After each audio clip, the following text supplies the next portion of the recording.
Hey YouTube, I was sitting at my desk waiting for this video to render, and I realized that I have never done a video review on my Spyderco Tenacious.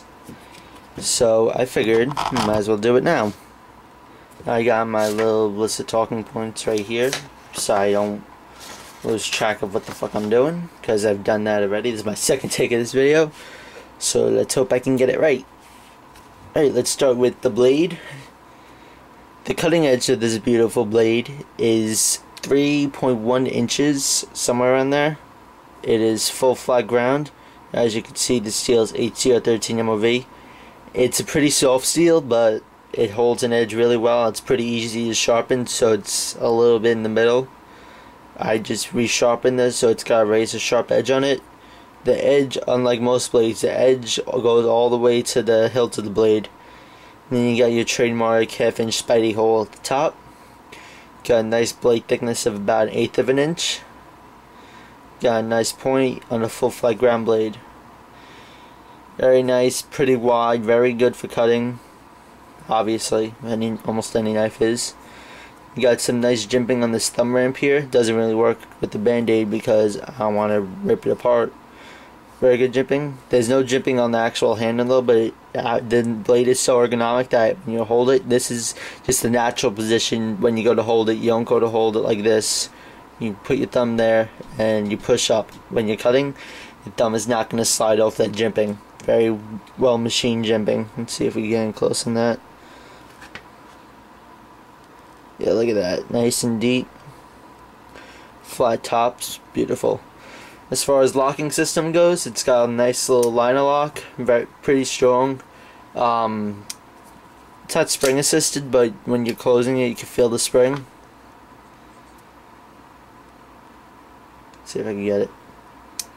You heard that look? Like that's a spring. And after a break-in period of about maybe 3 weeks, 4 weeks, it depends on how much you use it. This knife will open up razor sharp. Got a couple scratch marks on it.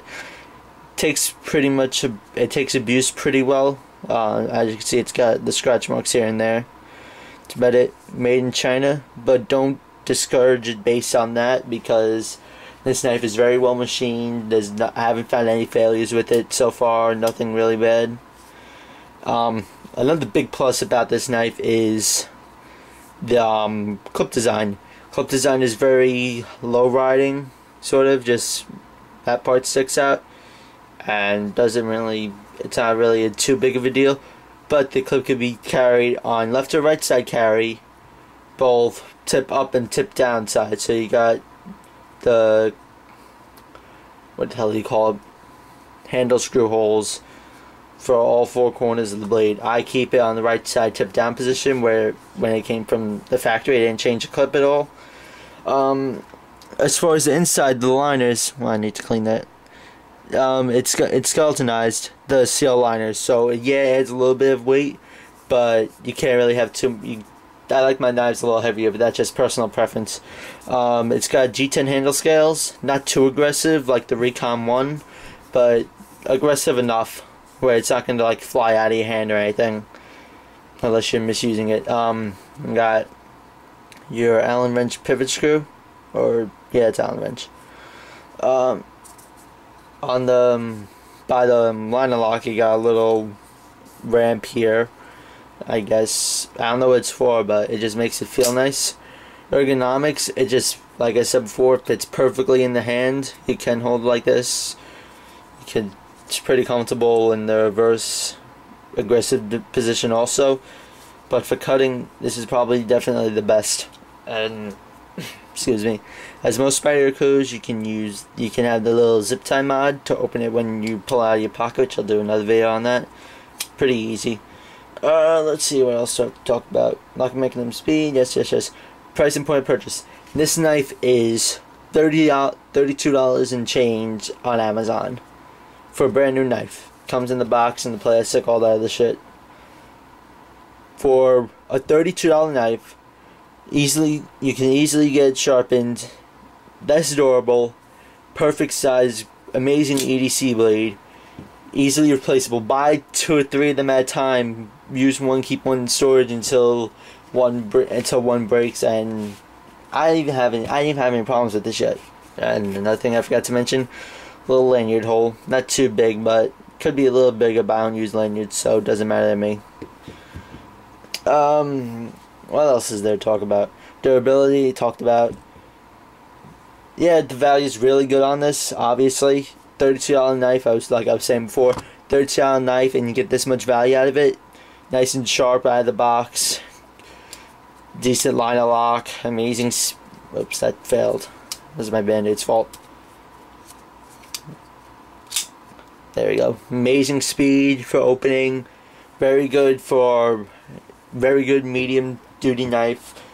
It's either you can use it for cutting tests, or if you have to for defensive purposes, because it's got that 3-inch blade that you can sharpen very easily, and it's got a really sharp point. Is it worth it? To anyone who is interested in even carrying a knife, or if they have a knife and they want to replace it, or if they're a collector, then yes. Even if you don't use knives, but you want to start using them, this is the perfect gateway. This is what I started with, and this is just the perfect starting blade. There's nothing wrong with this knife. The only thing that could be, even if they made the blade steel a little bit better, like SV30 or Auss-8, it's still gonna be the same blade. Like, but then also think about the value. The price will go up extremely high if you use Auss-8 or something like that. So this could be, instead of a $30 knife, it could be like a $50 knife. But for a $30 knife, this is probably one of the best you can buy. This actually is one of the best you can buy. I recommend it for anyone who's interested in carrying knives, or likes knives, collects some gift ideas, anything like that. One of the perfect knives for them. Very good work knife, utility knife, good for opening boxes, that kind of shit.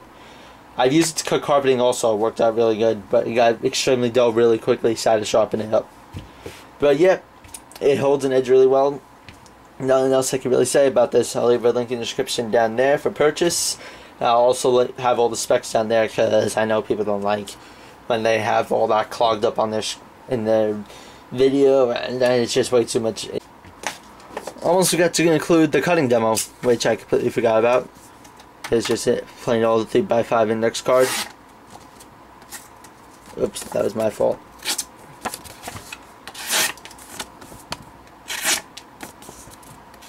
I hope I was in frame.